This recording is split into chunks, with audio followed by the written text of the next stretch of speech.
We see when the patient comes to us, depending upon the age, depending upon the symptoms, night time, daytime, exacerbations, lung functions.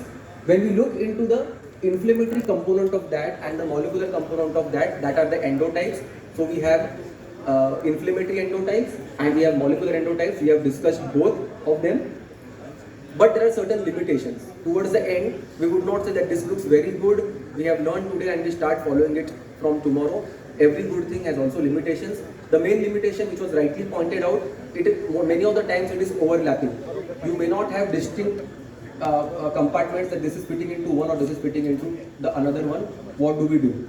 Most of the markers of endotyping are invasive. You have to do a bronchoscopy. You have to take deep tissue biopsies and do the test.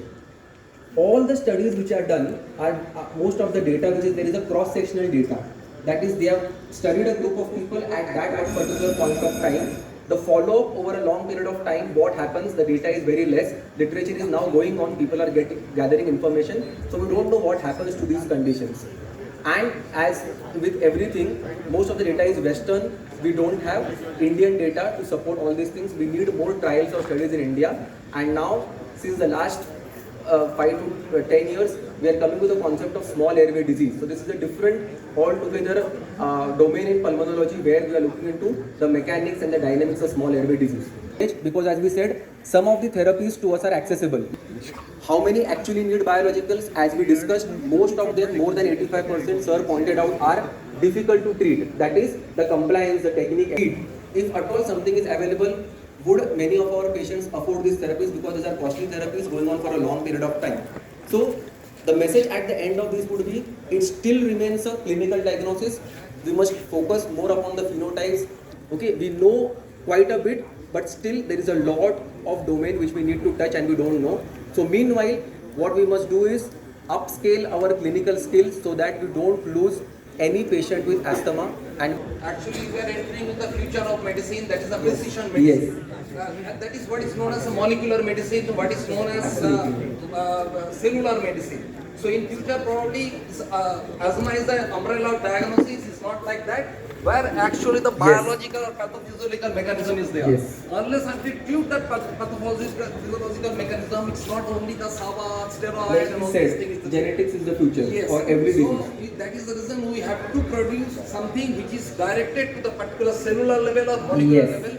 That will take care of the individualized situation, individualized respiratory problem, not as a whole, as a umbrella of asthma diagnosis. Yes. Thank you. Just to sum up, sir, what I have learned, in the endotypes, we have learned T2 high and T2 low. But T2 high is response to allergens, but T2 low is affected by smoke and any reason, sir? T2 high is there are neutrophilic, polyreinocytic, others, and all of the interleukins are harmful except regulatory T cells, Treg cells from the IL-10. So we can do this fractional breath interleukin excretion and all these are now the promising subjects. Thank you everyone. You want to know full session. I'd like to request the judges for the oral paper presentation in the morning. Professor Shopna Chakraborty Madam, Professor Prabhavati Banerjee Madam, Professor Kripa Sindhu Chatterjee Sir, and the memento. I'd like to request Dr. Atanu Bhadro to kindly introduce Professor Apurba Ghosh.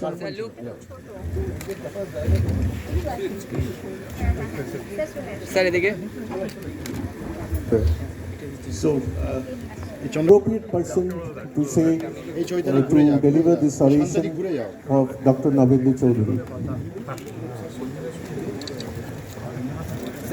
Good morning. Professor Dr. Navendra Chaudhary needs no introduction. I think actually, and everyone was a very kind man, always a smiling face, as you can see. More new because we have already heard about asthma and there is nothing new. I would like to say a few words about Dr. Navendra Chaudhary. I mean, you can see he is a DSC, which is a very, very rare qualifications by any pediatricians. I'm yet to see once. He was also PhD in pediatrics and MD and MNMS. When I was a student, I used to look up at his, because in those days MNMS was very difficult to get. And this is a letter where I'm not beating my own drum, but to praise someone, you need really a big heart. And that's what Dr. Nabendu Chaudhary had. And he wrote this letter just a few months before he died. Dear Apurba, I feel fortunate that I am associated with very few doctors like you. Please remember that it's not I'm beating my own drum. Who maintain the professional integrity and medical ethics.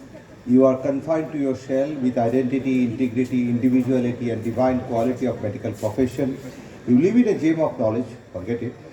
Clinical accuracy and devoted teacher. No effeminacy has been able to erode your shell, and you have been able to keep away from all politics of the present day medical fraternity, which is a very excellent quality. I am a person who never forget the help that you have extended to my daughter in my old days, and she is here today. When I joined PGI Chandigarh in 1973, 44 years from today, Dr. Anil Naran asked me, do you know Dr. K.L. Mukherjee and Dr. K.C. Chaudhary? Both of them are from Institute of Child Health. When I came back to Calcutta, I went to Institute of Child Health to meet him. I was spellbound to see such a person who is a symbol of simplicity. That is Dr. K.L. Mukherjee. He is really a divine person. Gradually, I know about Dr. K.C. Chaudhary in my eyes.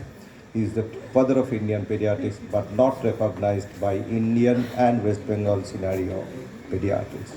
You are the person who giving him the due recognition by observing the 15th August. Your evolution Navenduda. So with this, I also invite you on the 15th August program at the Institute of Child Health at the Royal Bengal, and there is no registration fees. But this is an Irish proverb. Whatever the silk you put on me, it still remains a coat. I'm not really a person to be honored with this oration. I start with this case, Sumana Mitro, and that was in 80. Remember this year, 80. And I lost her after I was the chief resident of Institute of Child Health, and I was used to see very frequently in emergency, and in one sad day I lost her. We used to give Derifylin injections or Decathlon injections only in those days. And this is a very sad Indian figure that estimated 2 lakh people die every year in India due to asthma. And in 2019, the death contribution was 43% of the global asthma deaths, and this has rose to 46% in 2021. And believe me, 90% of the asthmatics in India do not use inhaled corticosteroid, no matter how much you discuss about GINA guidelines and all other inhalers and others. 90% do not use inhalers. We need to look into that. And whereas the other figure is that according to the National Review of Asthma Deaths in UK, there were 18 asthma-related deaths in patients aged less than 19 years. That's so improved. But out of that, 20% of asthma deaths could have been prevented if they would have been referred to the specialist in the proper time. And that's what we need to do as a general pediatrician, refer them in the proper time to a specialist who is well trained in asthma. And that's what you see, that the bronchodilator era and the inflammation era, and which started in 1988. I would not have lost Sumona had the inflammatory area has started by then, because then only we were using Derifylin and others. Now I will discuss 2-3 cases, but all these cases has already been discussed. A 12-year-old boy presented with a history of recurrent cough, wheeze, breathlessness since the age of 3 years, had occasional episodes of cold and sneezing. Symptoms are seasonal variations, nocturnal symptoms, everything like asthma, mother asthma, allergic rhinitis, diagnosed as asthma, started on step 1 asthma treatment, and symptoms remained controlled till the age of 9 years. But then at 9 years, something happened. Since the age of 9 years, worsening of symptoms, treatment stopped, up to 4, no relief of symptoms, and uncontrolled asthma. So it was reassessed that the symptom complex are like asthma, the adherence, compliance were good, and comorbidities, rhinitis, getting treatment for topical steroids, environment was good. So what's the management now? His eosinophil count is 8%, chest X-ray only, bronchosvacular markings, early central bronchiectasis. That's a marker. Serum total Ig is 1200 and specific IgE against Aspergillus was 28. So the diagnosis was ABPA, and you know that there is a current change by ISSH criteria for the diagnosis, and for diagnosis you need asthma or cystic fibrosis. That's a predisposing conditions, and you need to have a Aspergillus fumigatus IgE level, and also you need to have a serum IgE of more than 500. Previously it was 1000, but it is now 500. And measuring Aspergillus serum specificity is not favored, rather the IgG is now favored. And the findings on the HRCT on the chest and treating opacities in the lungs. In the lungs, you get the upper lobe opacities or lobe pattern or finger lobe or toothpaste like many shadows. And the total serum IgE more than 500, and Aspergillus IgG is very important. And how do you manage these cases? It was started on steroids, but the dose is 0.5 milligram per kg. Remember that, and only for 14 days, and followed by alternate day for 3 to 6 months. You can use itraconazole or voriconazole, that is they have shown, and that has to be continued for 16 weeks, and that was continued. You can use omalizumab and other biologics in some cases. So the next case is a 14-year-old boy, recurrent cough and cold, wheeze, breathlessness since the age of 6, hospitalized for several times, ventilated at the age of 3 years on fluticasone, oral steroids several times, assessment of frequent nighttime symptoms, admitted with 2 acute exacerbations, required ventilatory support, and getting treatment, environment, no obvious abnormalities. And how to manage this? Eosinophil was 1% only. The rest were bronchosvacular markings, which is common in any chest problems. And specific IgE was 560. And specific IgE against Aspergillus was 0.26, which is less than normal. And how to manage him? And this patient was then managed with omalizumab for 2 to 4 weeks for 16 months, and didn't require after that oral prednisolone, no hospitalization, and attending school. Great role to play in some cases. Maybe out of those 15% cases that you discussed, 85% will respond to your normal therapies. And some of the biologics are available in India and can be used above 6 years, some are above 12 years. And the newer one is the TSLP, tezepelumab, which can be used. Now the third case is a persistent cough, wheeze. Where can I see? Oh, yeah, time.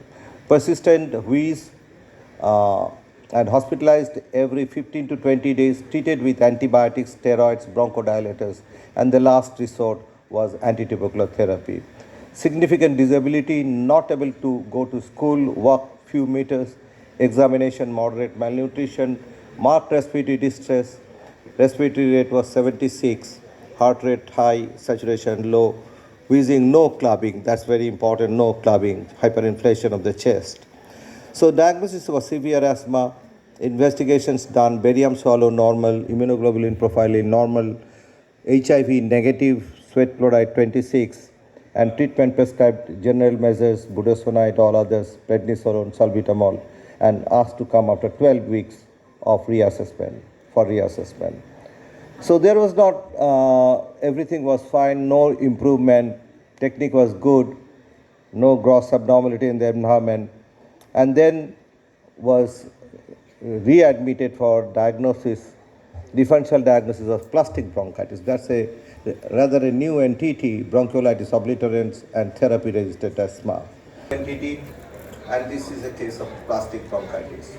So this patient was treated with azithromycin 250 milligram and budesonide and formoterol. The patient improved, significant improvement in activity and attending school. So the infection has a role in asthma, and that we need to address sometimes because